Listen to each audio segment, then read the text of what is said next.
নমস্কার বন্ধুরা, কেমন আছো তোমরা? আশা করি নিশ্চয়ই ভালো আছো।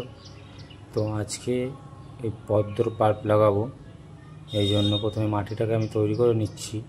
তো আমি এখানে মাটি তৈরি করার জন্য নিয়েছি ফার্মিক কম্পোস্ট, গোবর সার আর অল্প কিছু বালি মাটি দিয়ে সুন্দর করে জল দিয়ে আগে ভালো করে মাটিটাকে সুন্দর করে ছেনে নিতে হবে, যেন কোনো দানা যেন না থাকে।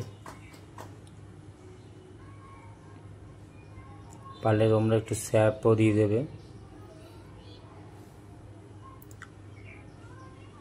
ভালো করে মাটিটাকে নরম করে দিয়ে, তো বাল্বগুলো আমাকে একজন দিয়েছে, সে নিয়ে এসেছিল তাদের বাড়িতে লাগানোর জন্য। সেখান থেকে দুটো তিনটে ডাল আমিও নিয়ে এসেছিলাম। যে কত সুন্দর শিকড় বেরিয়ে গেছে, দুদিনে রেখে দিয়েছিলাম। তো এক এক করে সব কটা বাল্ব বসিয়ে দেবো বন্ধুরা। তা আশা করি তোমাদের গণেশ পুজো খুবই ভালো কাটছে।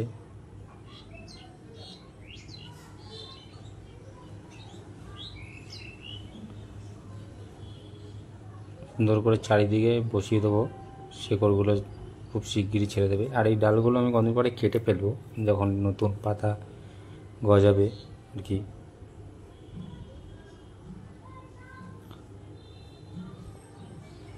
তোমরা তো আমার একটা পদ্মর চারা গাছের দেখেছই ভিডিওটা।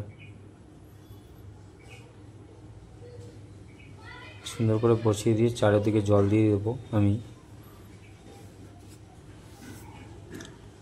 জলটা এমনভাবে দেবো যেন মাটিটা যেন পুরো ঘুলিয়ে না যায়। জল বরাবর লেভেলে হাত দিয়ে জলটা আমি দিয়ে দিচ্ছি। তোমাদের বন্ধুরা আমার ভিডিও যদি ভালো লেগে থাকে অবশ্যই আমাকে কমেন্ট করো, জানাও।